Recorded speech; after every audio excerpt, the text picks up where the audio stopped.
Welcome to another Pint with Seaniebee, coming to you from London. I have a guest. Sometimes on this show I have plenty of time to research my guests, but these are the ones I prefer. I've just met this guy I'm about to talk to not 20 minutes ago, and he is a Renaissance kind of guy, a musician. He plays harmonica for a brilliant band called the Alabama 3. He's also the UK's only specialist desk mask artist. We will discuss what that is. I'm welcoming to the podcast Nick Reynolds. Hello, sir. How you doing? All right. Tell me a little bit about why you're a death mask specialist. Let's start there. We'll come to your music later. Okay, well, a death mask basically is a sculpture of a dead person that's created from taking a mould directly from the subject's face. This is a tradition that's been going on for thousands of years, but I suppose the golden age of death masks was in Victorian times. Death levels were very, very, very high. The Victorians, their way of coping with this is they kind of ended up embracing death. So to them, death masks sort of represented the person in sort of like romantic, eternal sort of sleep. If you look at Victorian graveyards, you've only got to see that with all the kind of funerary sculptures and they've got weeping angels but everyone's in a sort of like a state of foreverness. They believe that to get the essence of the person, which was very important, is that sometimes the guy would come around and do the death mask before the doctor would even come around and give the death certificate. Because within a few hours, the muscles totally relax and certain features or expressions kind of dissolve, if you like. Unfortunately, these days, by the time they get in touch with me, they would have had to gone to the morgue. You know, they would have had an autopsy generally, or at least they would have been embalmed. By that time, obviously the bone structure and everything is still intact. Areas like the jowls and everything can kind of move down and sort of slightly distort the features on the face. So unfortunately, I don't get to them straight away. It could be a week or two. But what I do, I try to counterbalance the fact that they have been laying down for a little bit, and I cast them in wax, and then I kind of do a little bit of a nip and tuck on them. And that would be so they're not frowning. So they're not frowning, but they still end up with a bit of a frown. I mean, a good example, if you look at Beethoven's death mask, got a real sort of hangdog expression, and that's because of the gravity. He was a grumpy fucker anyway. But death as a post, etc. There you go. Yeah. Well, he was. In fact, it's very interesting. There's a life cast of him taken 6-7 months before he died, and it's fascinating the difference in sort of like how he deteriorated just in 6 or 7 months. But yeah, he looked pretty grumpy in his life mask, and he looked even grumpier in the death mask. So unfortunately, I don't get to them that quick, which means there's a certain bit of work I've got to put into them to make them look. Because basically, if someone wants a death mask, they want the person as they've died, and they look like they're sleeping more or less. You get to them a week or 2 weeks later, it's a dead person. Like, you're the first person I've ever met who's done this. That's why I'm starting here, because it's most fascinating to me. But like, who wants a death mask now? Do you have deathmasks.com or Well, my dad was a great guy. Can you do a death mask for me? Well, that's generally it. Yeah, it's the majority of them, I would say, tend to be popular figures. And that's an old tradition. Yeah, I've done quite a few famous people. I did Ken Russell, the film director, Peter O'Toole. So where's his death mask now, for example? Kate, his daughter, has got it in Galway. Okay. Where he had a house. People don't think of doing, like, there's so many things you have to do to bury a parent or a person that you love. What makes a person think of, oh wait, before we go, I want to call in Nick and get a death mask done? It depends on the person. The tradition of death masks really came about in order to produce post-mortem sculptures. So someone famous would die and they'd say, oh, well, we've got to make a monument or a sculpture of them. How are we going to do this? They didn't have photography. So what they would do is they would make a death mask, and that would be the sculptor's model. Basically, they weren't really considered much value in themselves until Napoleon died and had his death mask made. And his death mask was kind of revered as an object in itself. Most death masks, if they are actually to be used as a sculpture, they'll have hair added to them and there'll be a little bit of work done on them. Sometimes the eyes will be sculpted open. But with Napoleon's, and it wasn't a particularly good cast either, the ears are missing.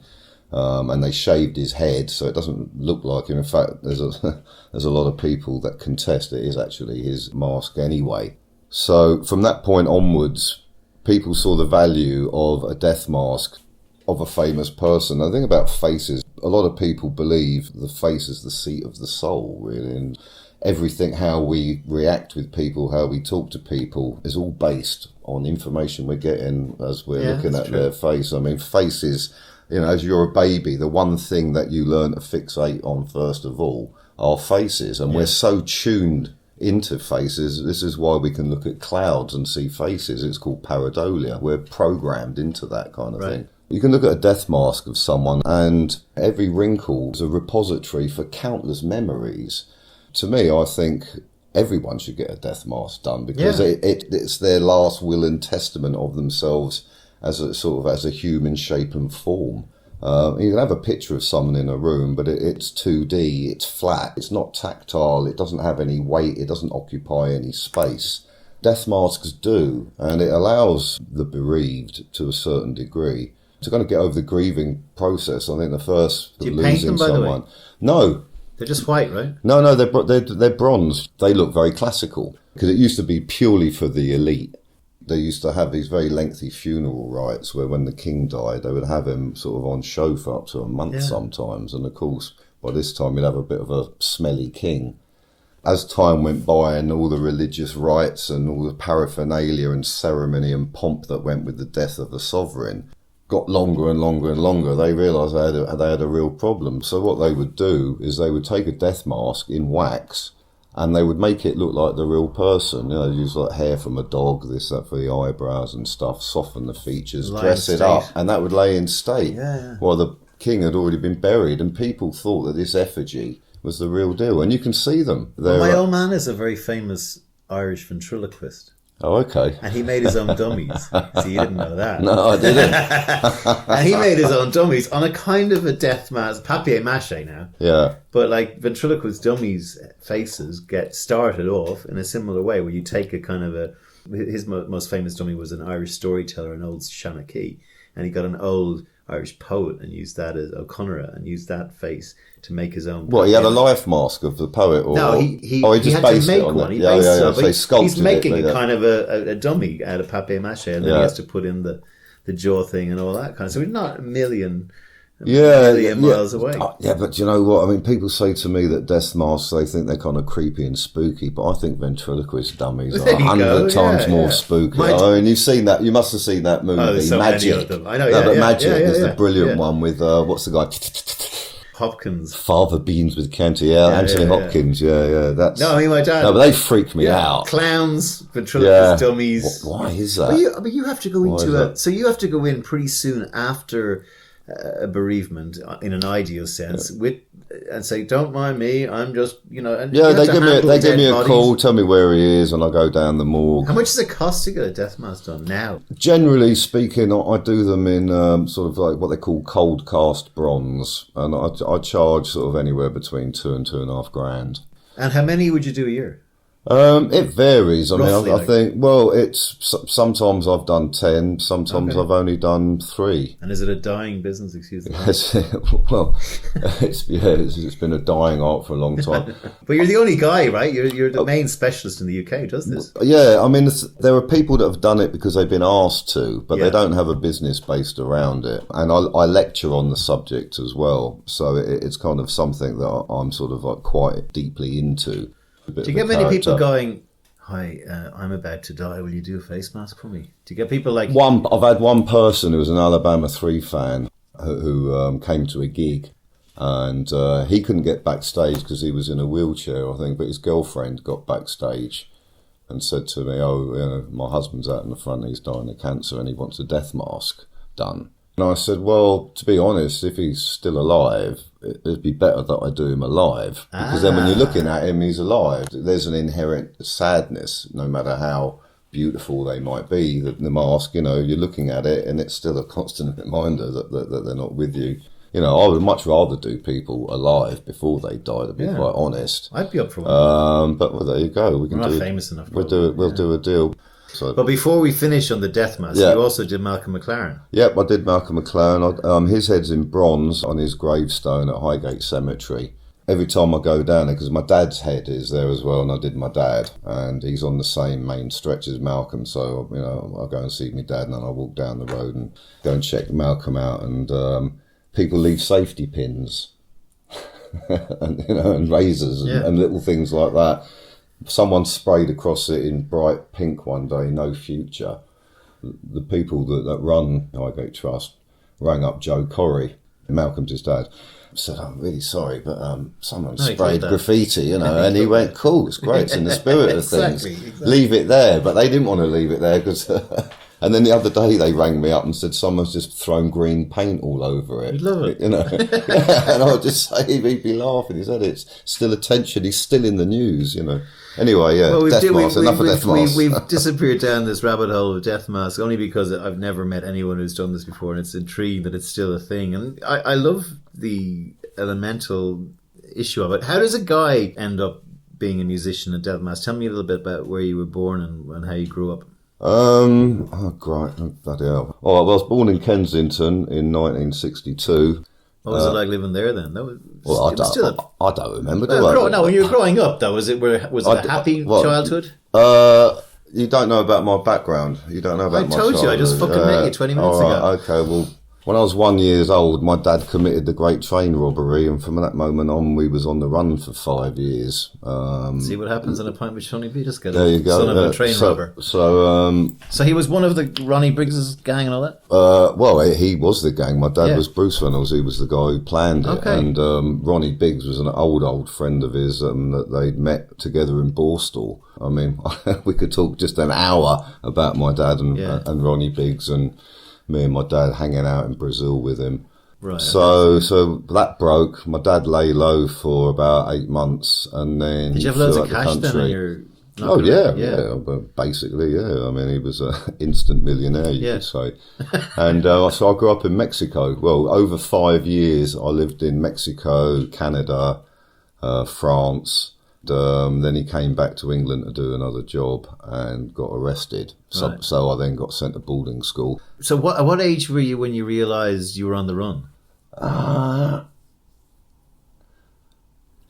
We weren't on the run. In my mind, because my dad was constantly changing his name, had different identities. He would change the way he looked. So he would put on 3 or 4 stones, shave his head, grow a moustache, wear a monocle, and be Keith Clement Muller, a German businessman. And did he speak German? He could fake his way through it. But in those days, in the 60s, most people weren't very worldly. An Englishman's idea of going on holiday was going to Margate. And were you an only child? Yeah, I was only. There's so many only children. I was an only child. Yeah, I know. But so they have the best life, by the way. So we were constantly moving around, and I think at some point I wondered why we never seemed to stay in one place. But we lived. I mean, when we were in Mexico, my dad bought the franchise for Dunhills. This is what a nutter he was. I mean, at this time it was the very first time Telstar had gone up. And they were trying to think of all new wonderful things that they could beam, using this bit of technology. Yeah. And then Interpol had this bright idea. They said, why don't we all get together and put the world's most wanted list of the 10 most wanted people? And my dad was one of those 10. So it so happened that when he was broadcast and it was on telly in Mexico, it was like on a Sunday morning at a time when everyone had been sleeping off a heavy session on Saturday, So he was quite confident that no one had seen this. Have you seen this man? Because he was quite high profile in Mexico, sort of living with the top 5%. In fact, the apartment we lived in was rented off the president of the Bank of Mexico. Brilliant.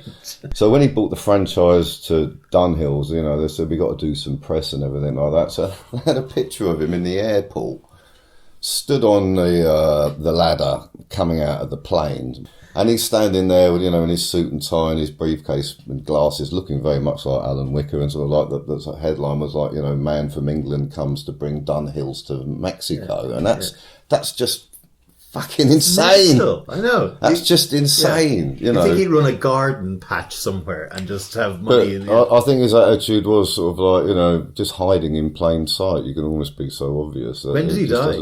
He died 4 years ago. Okay, so you got the whole story from him. Oh yeah. Well, I've written a couple of books on it with him. We'll put them on the podcast if anyone wants to. The blurb. Yeah, and I'm in the process at the moment because he wrote a book called Autobiography of a Thief. Does what it says in the tin. Yeah, but it got a lot of good reviews because most villains, when they write their books, they tend to embellish things and big them up a little bit. Yeah, or even there'll be certain stories that it wasn't them, it was someone else who's dead now, and they'll claim, I did that. My dad's biography was very, very different in as much as you got all the excitement and the thrill of being naughty, but then you had the whole grueling payout for what you'd done. It's the roller coaster, but it's also, the price that you pay for living that kind of life. He did get caught eventually. Oh, I'm sorry. Yeah. Well, no, yeah. Well, said he came back to do another job and he got nicked in Torquay and he got 25 years. What would make him come back to do another job? Just ran out of money?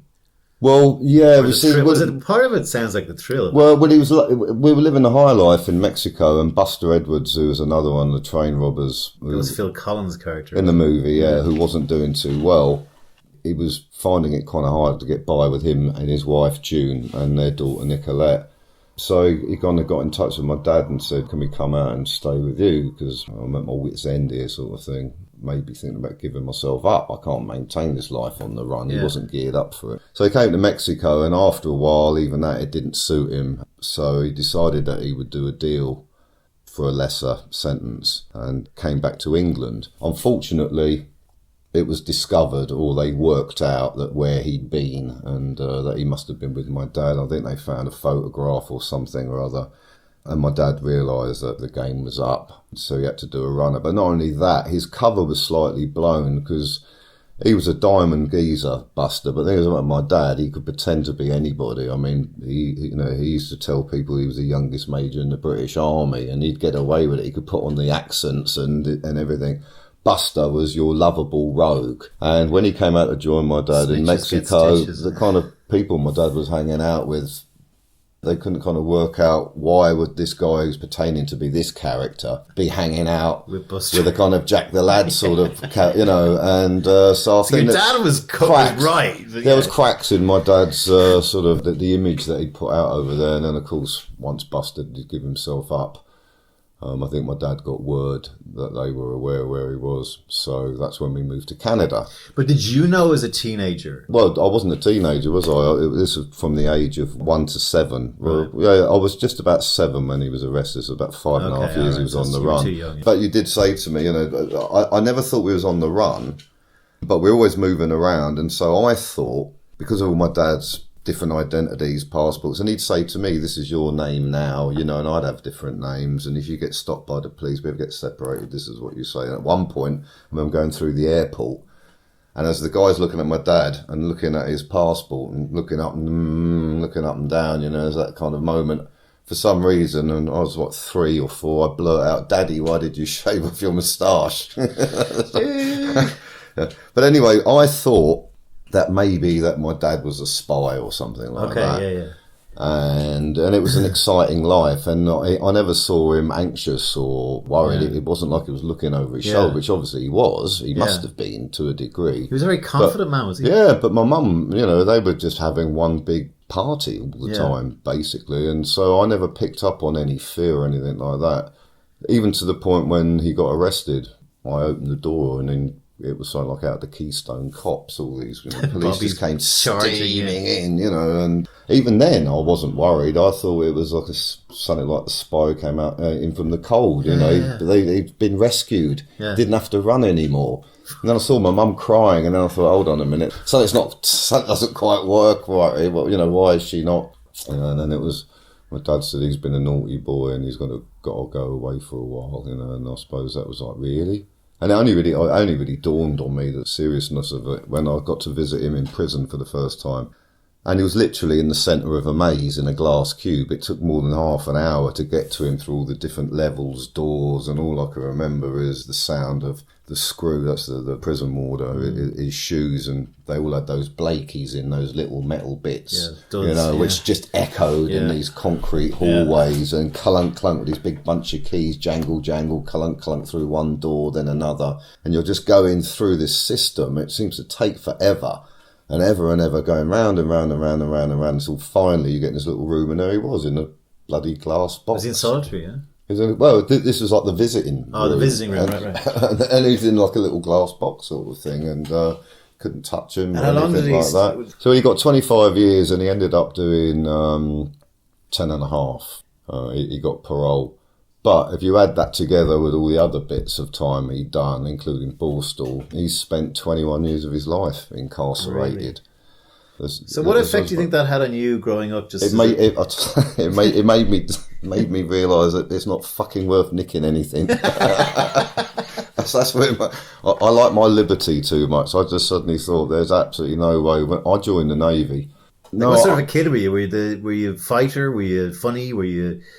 I was a bit of a fucking mental case, I think, really. I'm not surprised. I was a loner.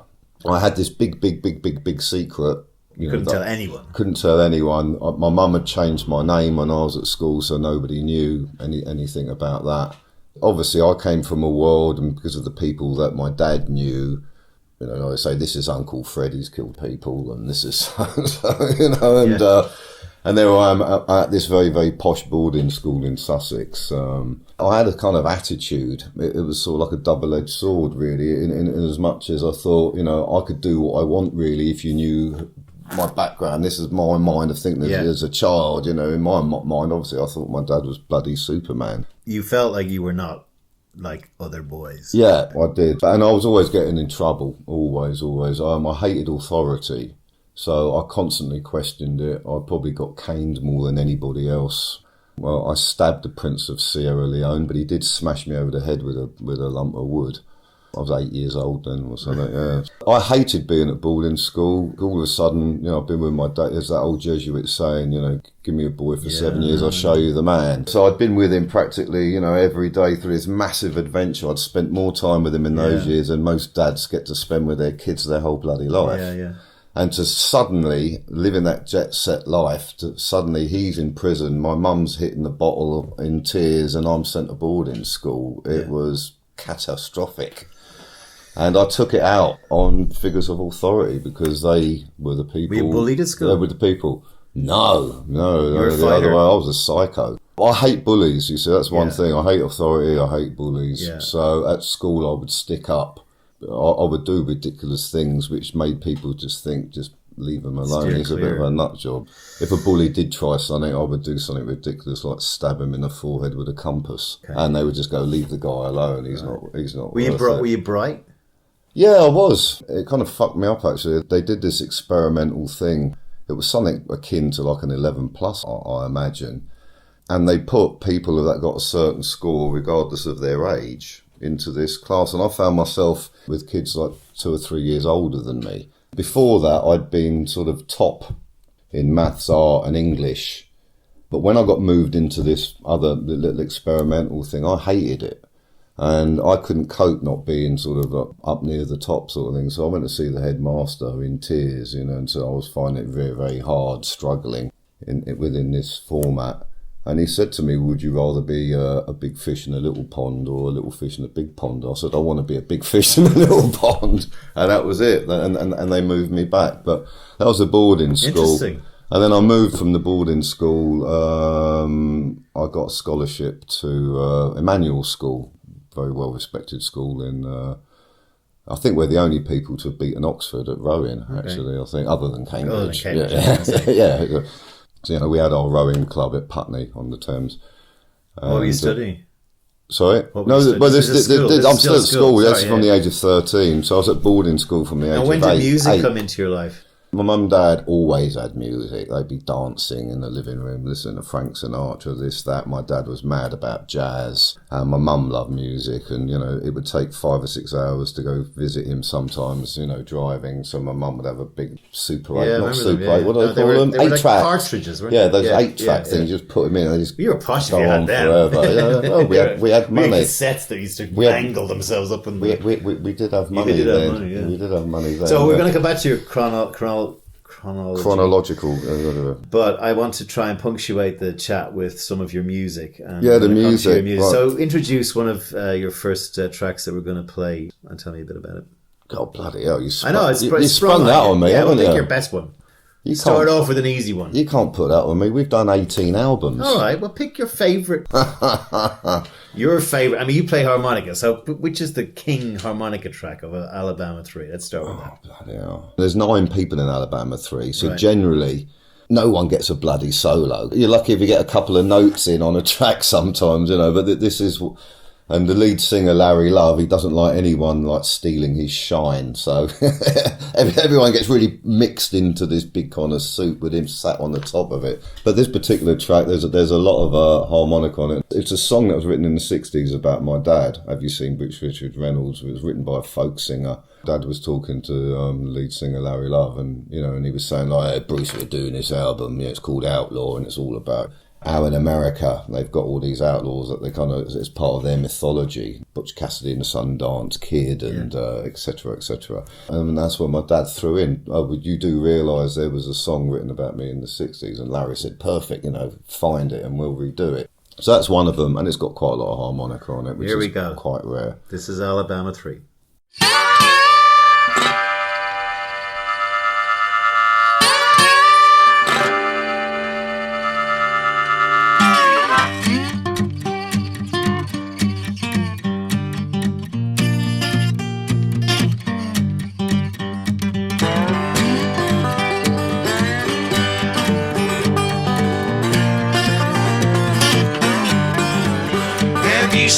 Richard Reynolds, he's a man we'd like to find.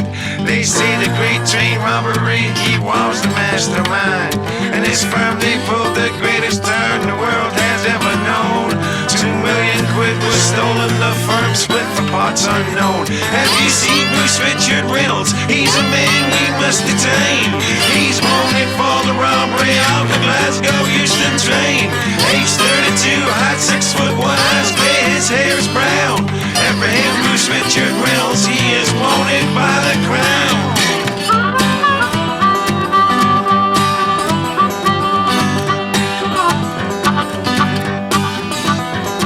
Well, Reynolds and some people got together as a firm. While doing bird and wormwood scrubs, he heard about a turn. So rob a train, but it needed brains, so Reynolds scratched his head.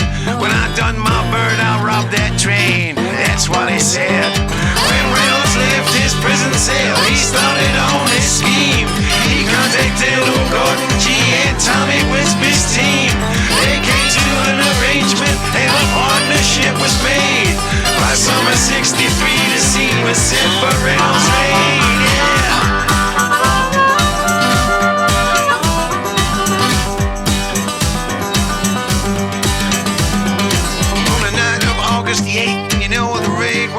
A dream. 120 mailbags full of money was stolen by the team. But someone left his fingerprints and the guys were still on charge. But they'd only caught the muscle cause the brains were still at large.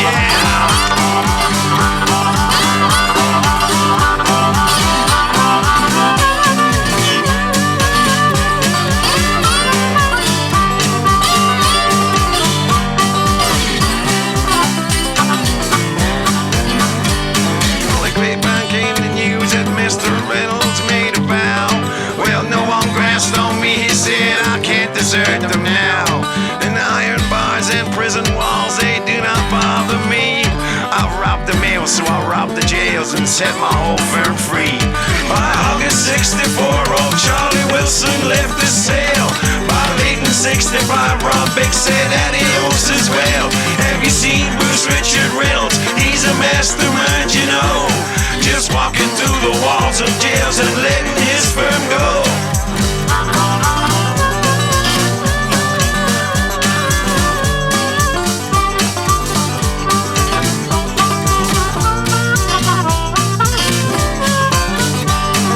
Walbert Anderson, the Reno brothers' first train robbery, 1866 at Seymour, Indiana, $10,000 stolen. The James boys, Frank and Jesse, the Dalton brothers, the younger brothers, Quail Hunter Jack Kennedy, Black Jack Ketchum, old Bill Miner, still robbing trains at the age of 92, Bittersweet George Newcomb, the Newton brothers and Bucky O'Neill, Big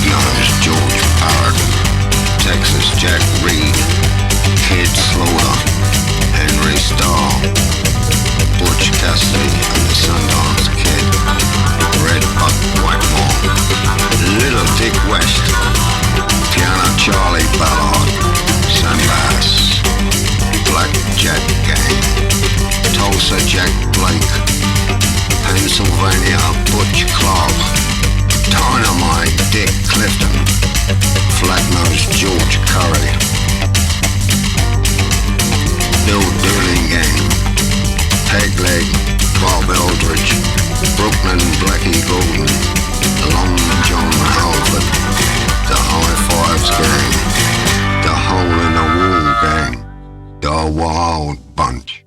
Okay, that was Have You Seen Bruce Richard Reynolds by Alabama 3. You said there were 9 people in Alabama 3. Why are they called Alabama 3? That's been intriguing me. Guildford 4, Birmingham 6. You know all about Peggy Hill and Jerry Conlon, don't you? Who are good friends of ours, rest in peace, Jerry. And it was really because of them. But there was a case in Alabama called the Alabama 3, and it was 2 black kids and a white kid, or 2 white kids and a black kid, I can't remember. And they got accused of rape, and they got done by a lynch mob, and they were known as the Alabama 3. So and the thing is, Alabama 3 is a political band anyway. So it's a kind of metaphor or reference to the fact that we stand for wrongdoings, miscarriages of justice, which is how we got involved with the miscarriage of justice, which Peggy Hill, who was one of the Birmingham 6, he used to run.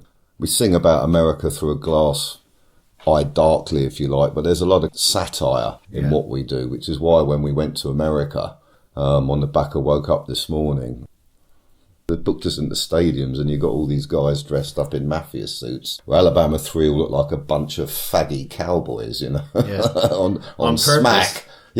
Taking the piss. The redneck, no, they didn't like it. They thought we're going to walk out in gangster suits. They didn't realise that. But see, America's... There's no irony. I'm not going to... Sarcasm and irony, they're not good. I'm not going to start slagging Americans off. I could start all night. I lived there for 9 years, I can slag it. Well, do you know what I mean? Well, I've spent a lot of time out there. I won't go on about their general IQ level, but the thing is if they'd done their research, they would have realised that Woke Up This Morning, Get Yourself a Gun is not a gangster fucking anthem. Yeah. It's actually about a woman called Sarah Thornton who got so sick of getting the shit kicked out of her by her husband, policeman, that one day in self-defence, she took his gun and shot him. I did not know that. So it's about female empowerment, you know. Most people just know it as a Sopranos song. That's it, get yourself a gun. I mean, even Nas sampled it, get yourself a gun. It's like, no, that's not what it's about. It's not what we're about. Do we come back to the whole music bit, because I want to just finish off on the school, the college, and what happened. The beatings, then. the canings. The canings, yeah. What did you get that? Did you get that in Ireland? I actually... and the other thing, especially being in Ireland, the priest that we had there as well, because we had our own church there, and he got slung out for nonsense. Obviously, it's a boarding school. Back in those days, there was all sorts of stuff going on, and you've got the big scandal with the Roman Catholic Church in Ireland. I was flying in from New York when I was living over there, coming home for Christmas, and you know the way they have these little... corrections, in the Wall Street Journal or something, like, we fucked up on this. Oh, yeah, but really small. I've got one of those when I sued Piers Morgan. Yeah, that's another story. Well, we talk about that. I'll be interested in that. But, there was a correction that says, our article about paedophilia and the priesthood in Ireland incorrectly said hundreds of thousands of children were affected. It was, in fact, tens of thousands. Oh, okay. What's the zero? In a population of 3 million. Yeah, it's like, it was pretty serious, yeah.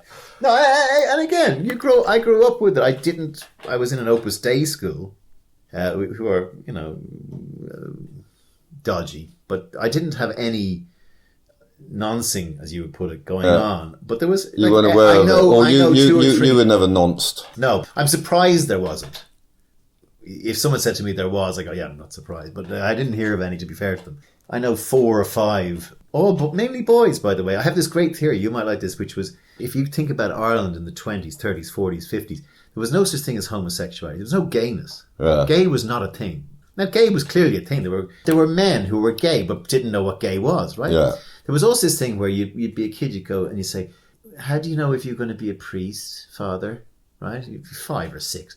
Oh, God will send you a sign, my child, and you will know this, that you... And you go, yeah, okay. What's the sign that you fancy boys? So my theory is that, particularly in Ireland, the sign that a boy of 15 or 14 or 13 wants to be in the church is that he's gay. That he's not interested in women. Okay, yeah, all right, yeah. And unbeknownst to themselves, the Catholic Church were hoovering up all of the gay men in Ireland to become priests. Okay, I mean it's a fucking solid theory. It's not a bad theory, but and it lets the Catholic Church off the hook. Well, it doesn't. I'm surprised they don't buy that. We're not letting them off the hook. No, so the seminary goes in at 17. He doesn't like women. He's pure. He's not like dodgy. He's showering amongst men. He's playing rough and tumble football, running, whatever. He's learning about the ways of God. But biologically, the man, the seminarian, is attracted to other men and is surrounded by other men. This is actually my theory. I haven't heard this. And so you end up it's got with wings. 10% of priests being actively homosexual in the only way they can. They're usually around children. But there's very few priests in Ireland that nonced, I'm going to use your word because I quite like it, girls. But if we cast the clock back to when Constantine decided, right, for better or worse, my empire's going to collapse unless I adopt this Christianity thing. Yeah. Came up with all the books and all the texts and thought, what's the thing that we're going to put out as our one book that keeps everyone happy, and came up with the Roman Catholic Church, their version of Christianity. The first thing that they did, a lot of people know this, is a lot of Christian symbols all comes from pagan iconography anyway, because they had to say, look, it's the same as what you believe in, it's Easter, just a different name, we call it this, but it's all the same, so it doesn't matter, Their culture at the time, Constantine and all his buddies, they weren't gay, but they all had boy lovers. They were from a time Ancient when... Greeks. So, you were assigned a boy for a certain amount of years, and it was a boy's schooling. Wives for children and status, and boys for pleasure. And so you got the people who put the Roman Catholic Church together, including Constantine. The first thing they did was outlaw women. So in all of pagan mythology, the feminine is up there with the masculine. King, they're balanced. Yeah. Earth was a mother, the sky, the heavens was the male. They completely obliterated the feminine aspect. They invented the whole thing about Adam being cast out of the Garden of Eden because of her as tempting. Invented the whole thing about it's women's guilt because what they've done was they get periods. So obviously that's going to come through all the way through the church anyway, that women are, that women are unclean or that they're not good for man, and so they're more likely to stick to each other. I mean, I think this is something they created that goes back to that, but it also ties up with to a degree. Anyway, religion. Theory, Never talk about religion. Well, no, we do on this podcast. So anyway, you're in college. You're not. You're in school. Did you go? And you left, and then what happened then? I left school. All my mates where I was living in Streatham then, and most of them were in gangs and kind of getting locked up left, right, and centre. And I just thought, this isn't for me. What am I going to do? And so I joined the Navy. What age were you when you joined the Navy? 17. Right. Where'd you go? Falklands? Yeah, unfortunately, everything was good up to the Falklands. I mean, I must have been to America about a dozen times before that, all over Europe, the Antilles, the West Indies. Did you enjoy it? I loved it up until because obviously I've always got ants in my pants because of my dad, I guess, moving around all the time. So I enjoyed the Navy at first until I went down the Falklands. I didn't sign up to be a hero or to go to war. I just thought it's a way to get an education and see the world and to get out of the shithole that I was living in London at the time. By then, my dad was still in prison. My mum had divorced my dad. She'd had a series of nervous breakdowns and had a severe drink problem. I couldn't stand the guy. And I just thought, I've just got to get out of this scenario. The guy she was with after. Yeah, very, very, very nasty, violent man. And so I just thought, right, we've got to get out of this scene. It was also, when visiting my dad in prison for 10 years, we had all these plans of what we were going to do when he came out. And I think I had a bit of a panic thinking, that had kept me going all of those years, thinking everything will be all right. When my dad comes out of prison, everything's going to be fine. We can start up again. And that enabled me to go through a lot of very difficult kind of situations growing up. And then I realised I'd kind of put him on a bit of a pedestal and thought, what happens if, when he comes out, we're just put together and it doesn't work out? And I think I kind of panicked about that a little bit. I thought, well, how can I give us a bit of time? So ironically, as he came out of prison, I voluntarily put myself in the ship. But it worked because it's the year I did my training. I still got to see him every weekend, and he would come down to Portsmouth. And then I got to travel a lot as well, So it was good until I went down to the Falklands. And then, so we're talking like February, March '82, roughly, Falklands War, right? Yeah. Tell me what it was like. It was shit. It was horrible. I mean, the weather conditions were one thing. I mean, unbelievable weather conditions. Did you feel you were genuinely in a war? Because it was like over here, like you had the Gotcha Belgrano thing. And what age was I? I was 14 when that happened. And it was being Irish. We used to go around calling it Las Malvinas and blah blah blah. Yeah. You know, we have issues, as you know. But You know, fucking what? well, yeah, exactly. I'm not afraid to say that. But you know why I say that. Yeah. But like it was almost like the first. I'm not going to say it was the first tabloid war. It was. It was a tabloid. Well, it wasn't. War. It wasn't Vietnam. Not for you. Vietnam there. was. Well, I Wasn't see. it? There was a tabloid war. There was no like whatever. Oh, it's total jingoistic. Yeah. You know, up your junta. Up your junta. Yeah. And everything and like that. gotcha. And you know, whatever. A few hundred sailors died in the Belgrade. I mean, were you? Yeah, they did. Well, no, because the thing was, I was on the flagship. I was on the Hermes. So twice a day, the Argentinians threw everything they had at us. If they sunk us, it was game over. 6 o'clock every day, every night, we got bombed. Hit the deck. I was up on the radar Was that an aircraft deck. carrier? Yeah, Hermes. Yeah. So your guys would scramble and they'd just be a dogfight in the air and hope they wouldn't fucking sink your ship. Yeah, basically, yeah. And were access you doing on the access ship? stations. Well, in that particular time, I was running the TV station. 2,000 people on board. That's a lot of TV sets. 1,000 people on board. Yeah. I was looking after the BBC crew and the ITN crew, which was Brian Hanrahan and Mike Nicholson. They had one cameraman with them, a guy called Bernard Hesketh. He was a great guy. He'd been a veteran. He'd filmed 140 wars, this guy. So they shared one cameraman with them, and every morning they get kitted up and they go off and do their little bit of filming, and then it gets sent to me. I'd have a quick look at it, make sure it was all right. Then I'd send it back, I'd arrange a helicopter and they would ferry it by hopping from other ships to ships to ships, and finally it would get onto a boat going back to Ascension Isle or whatever, and then it would get back to England. And then we'd see it a few weeks later once it had been edited. I mean, that's another story. Once I saw the power of spin, it just made me remember what my dad said, that the first casualty of war is the truth. Yeah. So, and that is when I really lost interest in the Navy, and I realised it was all absolute bollocks, really. But I was up on the radar deck when... Because McKenzie was in the Sun newspaper in that book, Up Your Junta. He had a reporters on the ground in Buenos Aires who were filing reports that were the truth, and he was just putting them in the bin and writing fucking cartoon style headlines. Yeah, but there's a lot of, obviously the thing is that there was stuff they couldn't put out, like when H got killed, the RGs waved the white flag, and H, the head of 2 Para, got up to go and accept their... He got shot on the way. Yeah, and the fucking sniper did him. Yeah. So after that, Paras went mad, and they were like slicing off ears and everything, keeping them as souvenirs and body parts and things, and obviously that was crazy. But when you're in the state of war, you're in the state of war, Did you feel it was futile while you were there? Or? Well, no, it was all about the oil, once again, which they still haven't got up yet. But they've now found that there's more oil on land there than we've got all around in the North Sea. Right? Oh, yeah, it was always about the oil. But not only that, when it first kicked off, when the RGs took over South Georgia, which is another little whaling station, I think 14 Marines stationed there or something, and they just steamed in, stuck the Argentine flag up.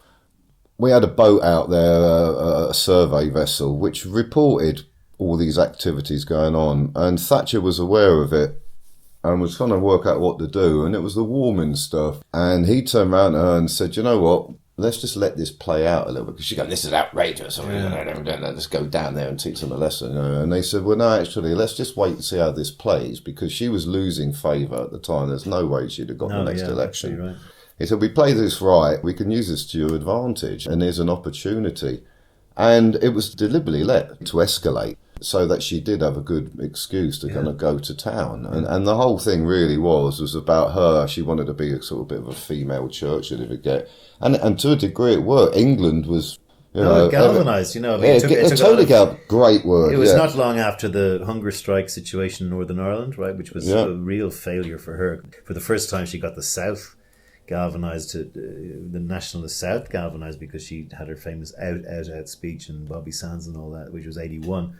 And it got her back into power. Did you feel you were going to die? Oh, yeah, many times. See, the thing on the way down there, we're all gung-ho. Yeah, bloody RGs, how dare they? They're going to steam in there, whatever. Then it was all hurrah, hurrah, Vulcan bombers. We've done the main runway, That's put an end to all of their aeroplanes. Well, we missed. It took them one day to fill in the one bomb that did. So that was a waste of time. That was celebrated, and made a big deal of.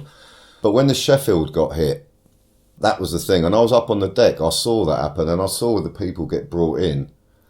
And the mood on board, just that moment, was like, oh my God, what are we doing? We're going to fucking die out here. This is insane. It's real. Going the other side of the planet, where we got no backup, no support. America wouldn't help us at the time because politically it was very delicate for them. America, South America. Most of the world just said, you guys sort that out yourselves. Exactly. Yeah. But it was only when, we could prove to the Americans that the Russians were behind it mainly because they wanted to stick a Russian base.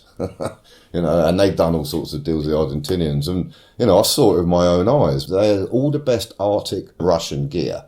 The shit we was wearing was the same that Scott at the Antarctic was issued. I'm not kidding you. I hadn't heard the Russian I'm not kidding you. I hadn't heard that story. The stuff we was wearing was the same issue that he'd had 100 years ago. Nasty, nasty oil jumpers wrapped in greaseproof paper in cardboard boxes. Even the boots were made of a compressed cardboard. Completely unsuitable for the terrain, the climate. Yet the Argies, they were undertrained and they were bloody starving half them by the time, the length of time they'd been out there. But best boots, best kit. They were all kitted out by the Russians. And the Russians were giving them satellite information. It was only at that point, when that could be proved, that America then realised, never mind upsetting our southern neighbours. If this is Russia playing a little hand, we've already had this with Vietnam, etc., and Cuba. And so they started giving us satellite information, which they weren't going to do beforehand. They thought it would make an unfair bias. Maybe it was a short war. 6 months. It was unsustainable. I mean, the thing is that by the end of it, we had completely wiped out their air force. They didn't have any pilots left. I think they were a basket case of an economy anyway, which is to your point about where do they get all the gear. And as I said, I Did saw you have the mates Sheffield die got hot. I wouldn't say mates, people that I knew, and there was a character, a Marine called Kovacs that I thought was fucking a great guy. He was always getting into trouble, and every day it's like Marine Kovacs report to the, and it's just, what's he done now, and everything like that. And when they read out, every day a load of them would leave in helicopters and go over and come back, and when it was like he didn't make it back, that was like, The weird thing is that once you've gone through that thing where you're going to die, and I mean, there's a guy I hated, and the guy was Jacques Steel, and my action station, when you asked me what did I do, it wasn't just the TV thing. I was also a diver. I was one of 5 divers on the Hermes. So you got that. For mines so you got that side of it, for mines, and take readings all the time of prop shafts, poker gauge readings. Make sure that the shafts aren't wearing down irregularly, and there's a lot of intelligence equipment underneath the ship, there's sonar, and also you've got your little electric cathode things which stop marine animals planting themselves on it, ducts, vents, all things that you need to kind of check and stuff. I was an electrical weapons engineer. You had 12 different stations, and that could be sonar, radar, ICS communications, or the TV studio. And you was on a 3-4 month rotation, but it was the best one to get because it was fun. So we do little news skits and stuff like that. And that's when I started doing music with a mate of mine. Okay. When we get back to that. But there was a guy I couldn't stand, a guy called Jacques Steel, and it so happened my action stations, when it went, action station, you had 7 minutes to shut down the whole ship and everything, with everything sealed up. And no, what am I talking about? 7 minutes? 2 minutes. 2 minutes. No, I was thinking 7 minutes should be dead. But I am going back over 20, 30 years. Anyway, it so happened that my action station, tiny little room with a few bits of equipment in it, and mine was with him, of all people. Whenever I had action stations, we wanted to lock down and be in this little place. And I'm sat there with him. The amount of times where we did it is like, like action station, hit the deck, and you kind of think, fucking hell, it's, attendai, incoming, and you're on the floor. And there was one particular time, and we're waiting to hear our Harriers take off. It's incoming. We're going, fucking hell, why aren't you taking off it? Why aren't you taking off it? And it's like that. And we're waiting to hear the thing, because we were up in the island where the office was, which is by the flight deck. And one particular time, and it said, so-and-so's been hit, and we've got Super Etendar on radar, we've got Exocets on radar, and it was hit the deck. And I looked at him, and this time I really thought, fucking, that's it. We've lost our goalkeeper. That's been fucking blown up. Yeah. We've got no defence now. He was sat under the table. I was sat in a filing cabinet. And we thought actually we were quite safe being up in the island, at least we're away from the armoury and everything. So we thought, we found out afterwards that there was a secret stash of Sidewinder torpedoes that had been appropriate In in the the room, filing appropriate cabinet. right underneath us, you know. But I had that really cheesy classic moment. Whereas we looked at each other and thought, any minute now it's going to go kaboom. And I looked at him and I said, do you know what, Jock, you ain't that bad. And he goes, neither are you. And we shook hands. It's like, if we get out of this, we should have a drink and all of that, you know. Wow. Of course, hit the deck, da. And then it said Glamorgan's been hit. I think it was Glamorgan. Glamorgan's been hit, and it was like, right, it missed us, it got that one. Fucking hell. And then I looked at him, I didn't mean a word of that. No, neither did I. It was one of those. But you know you did. You know you did. Play your second song of the podcast. Second song. Well, this is going to sound like it's all on a bit of a dad prison theme here. Let the Cage Bird Sing. It's a song we always used to dedicate to Peggy Hill. And it's quite self-explanatory, really. Let the Cage Bird Sing.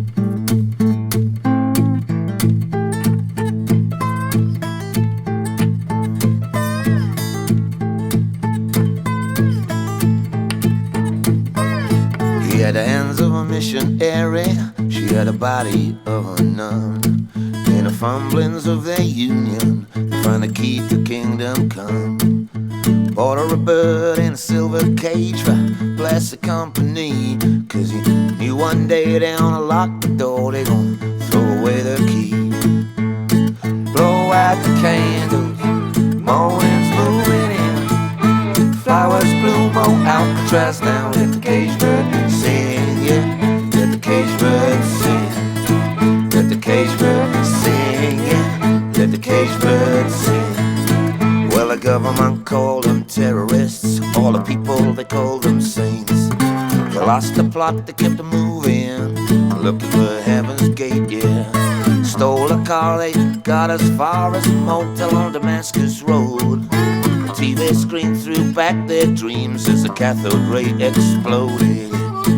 Blow out the candles, morning's moving in. Flowers bloom on Alcatraz now, let the cage bird sing, yeah. Let the cage bird sing. Let the cage bird sing, yeah. Let the cage bird sing.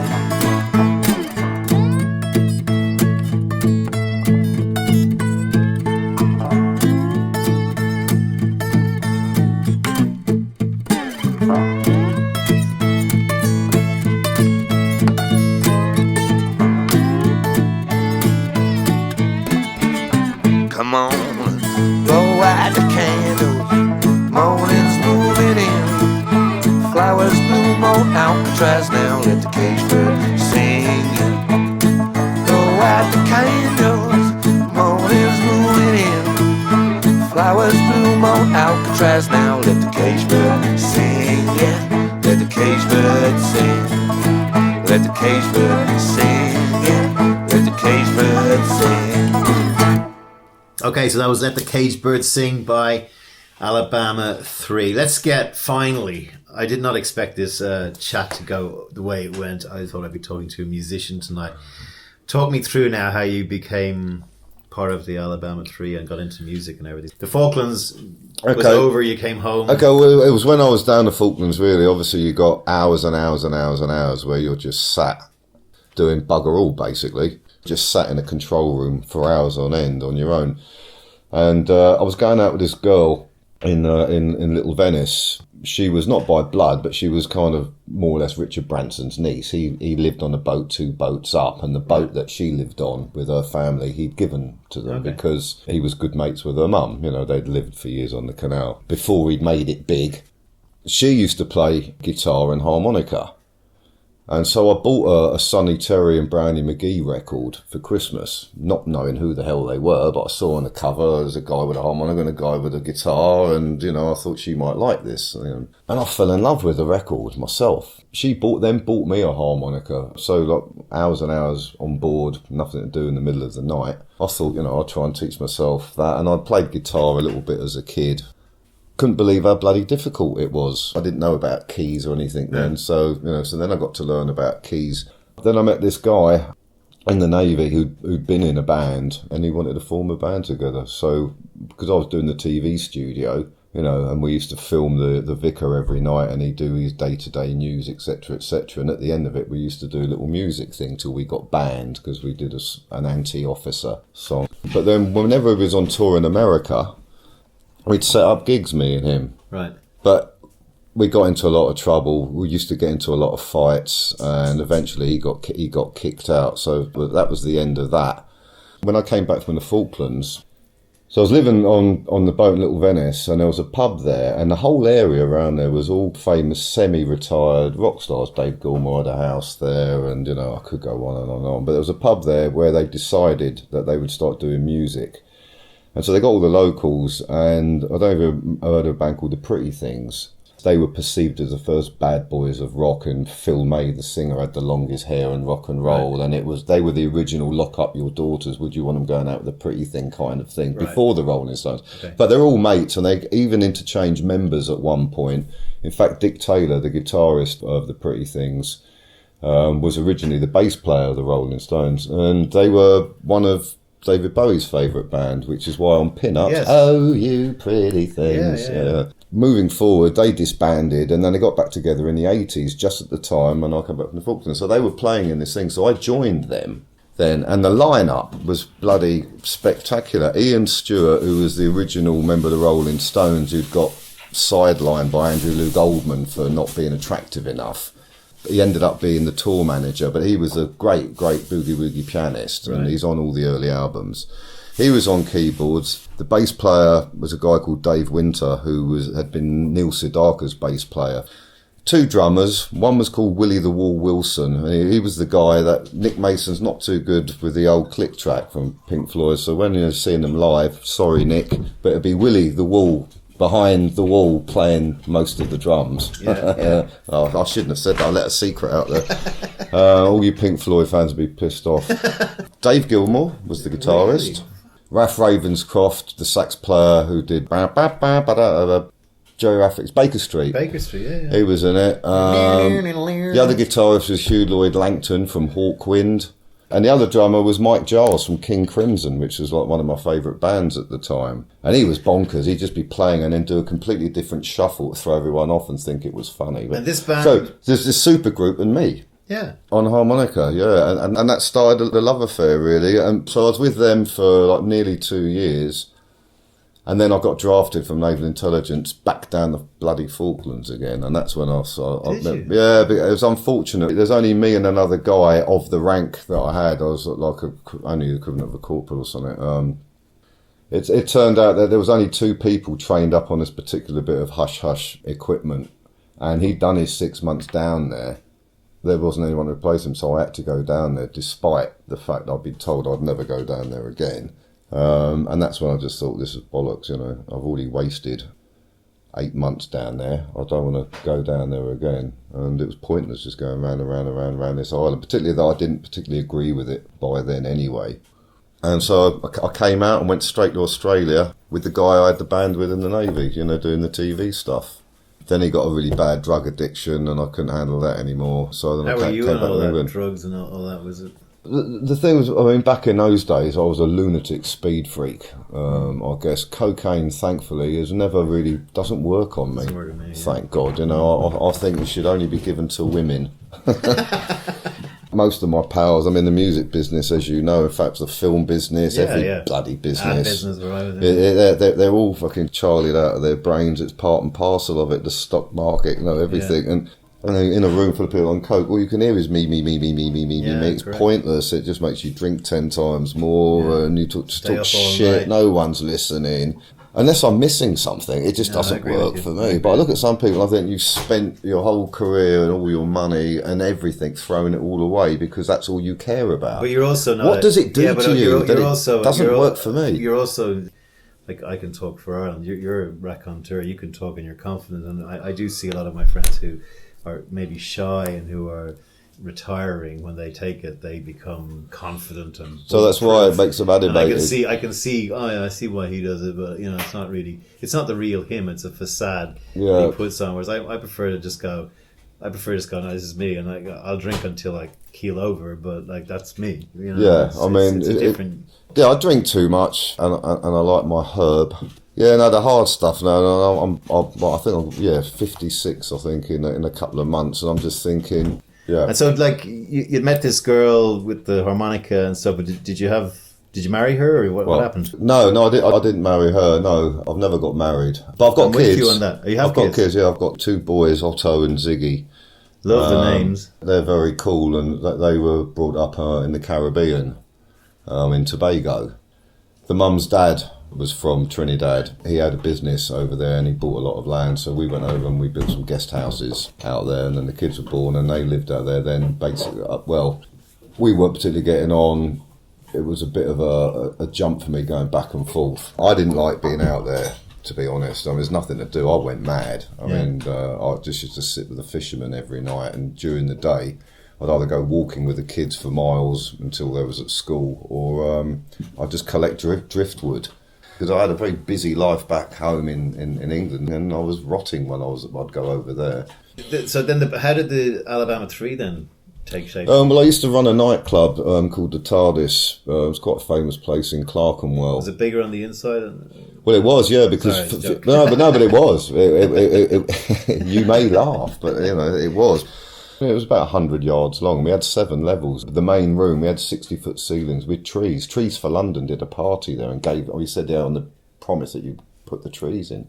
So I've got this nightclub, we got a party going on, and this guy comes up to me, and it's one of the guys who ran Mojo with Peggy Hill, a guy called John McManus. We gave them an office at the TARDIS studios.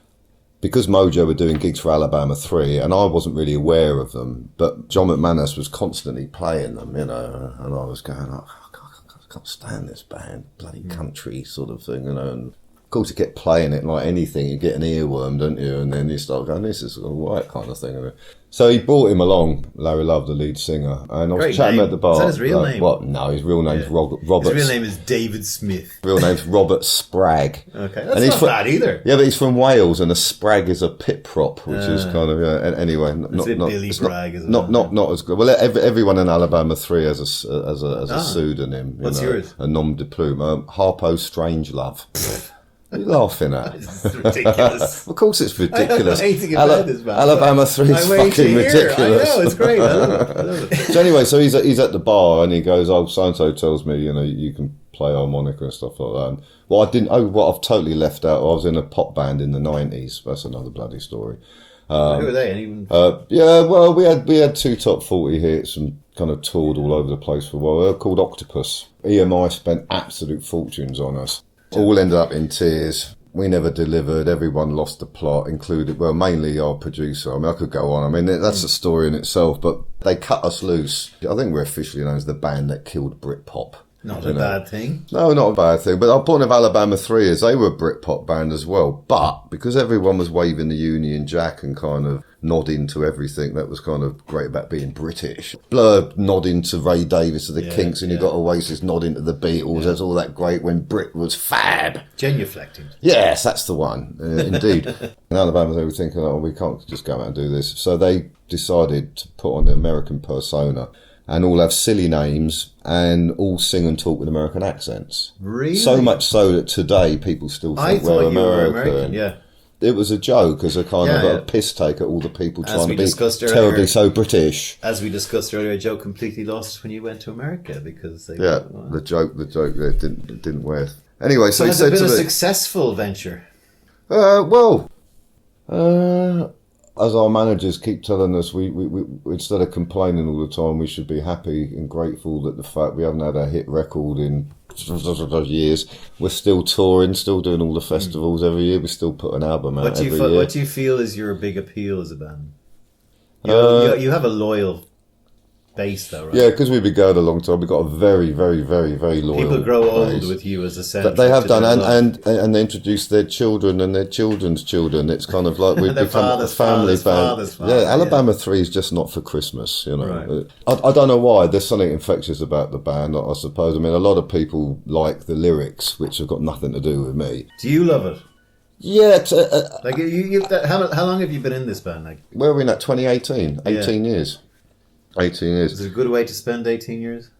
Yeah, I moan and bitch all the bloody time, but I guess well, that's the problem when it becomes a job. I mean, the thing is, we're lucky that we go out in two formats. We go out as a 4-piece and as a 9-piece. Seems I was in the Navy and in ships and was a diver. You wouldn't think I'm claustrophobic, but as I'm getting older, I'm starting to not like people in my space too much. But generally, we play smaller venues. That's the point of it, because it's quite, we can only play big venues with 9 people. We've got a lot of kit. It's a big, big sound.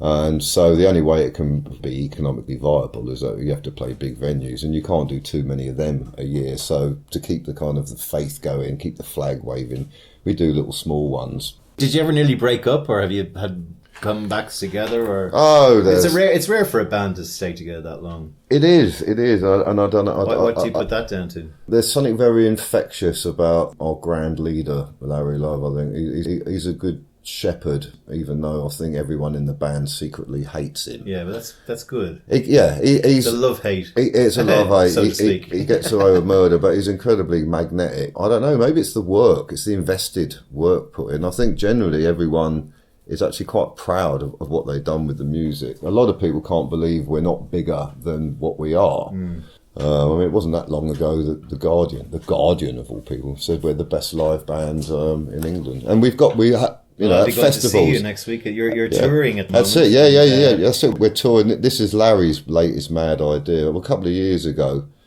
he upset everyone by saying, I've got this concept for a triple album, and it's all going to be based on the Wombles. I said, are you kidding? We're supposed to be kind of like hardcore, radical, left wing. Aren't you? You're Orinoco. Fuck you. You're Madame Cholet then. Fine. The Madame Cholet podcast. Now polish this. This is the ABC Acid Blues Country album, which we're going to close on a song from it. Yeah, well, this is Larry's latest idea. I said he wanted to do a Womble trilogy, and we got as far as the men from Womble, the women from Womble. Then we basically had a mutiny and said, you're not going to... By the way, Womble is an acronym for World of Militant Beat Liberating Executioners. Okay. Because we're underground, man. Yeah. Get it? Yeah, well, that was his whole premise. And you're wombling free. Yeah, that was his whole premise. So he managed to get 2 hours before he said, no way. So he's so pissed off about this. He's obsessed. He wants to do his triple album. So I think to go with this tour... In a climate where there's not even so much as a fucking EP...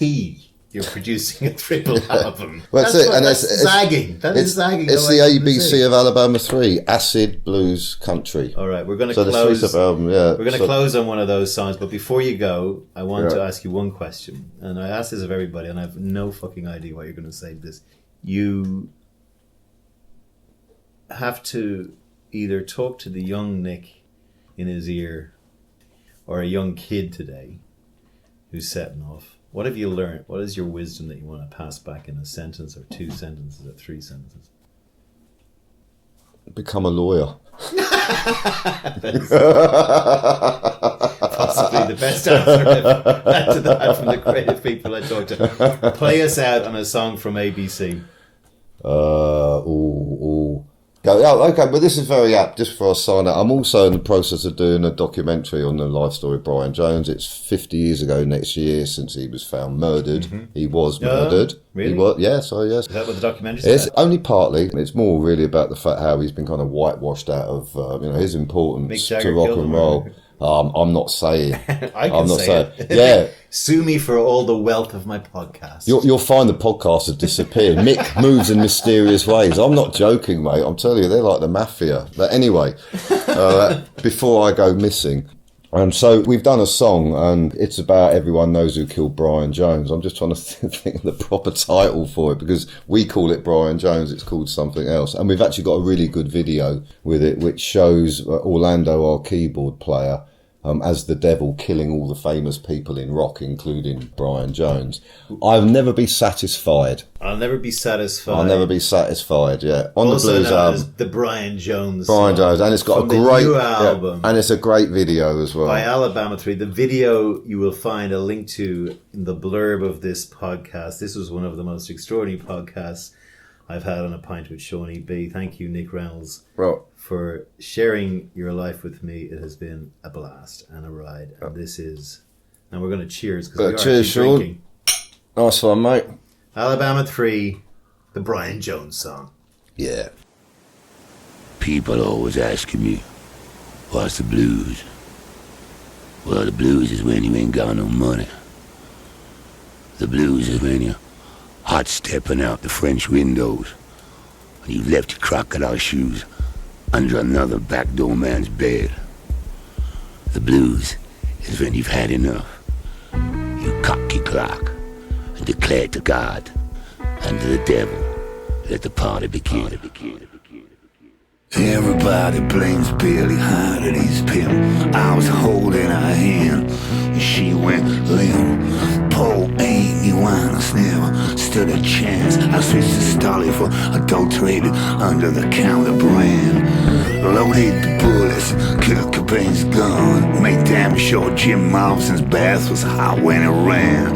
In a Grand Ole Opry on that Saturday night, I got Hank Williams high when he took that last drive. I tell ya, I'll never be satisfied. I can't get me on. I'll never be satisfied. I can't get me on. Now Robert Johnson at the crossroads midnight did the deal with the devil, blamed another man's wife. Flew to LA, gave Lemmy his one last line with a pillow on bow. He said, "Rise, Lazarus, rise." I put a spike in Super Vicious's arm. I tied the rope around Ian Curtis. I walked on, cool and calm. I left the soap on the floor where Whitney Houston slept in the shower. I'm a mystery man, shot 2 back Shakur. I tell ya, I'll never be satisfied. I can't no, I'll never be satisfied. I can't get me on. I'll never be satisfied. I can't get me on. I'll never be satisfied. I can't get me on.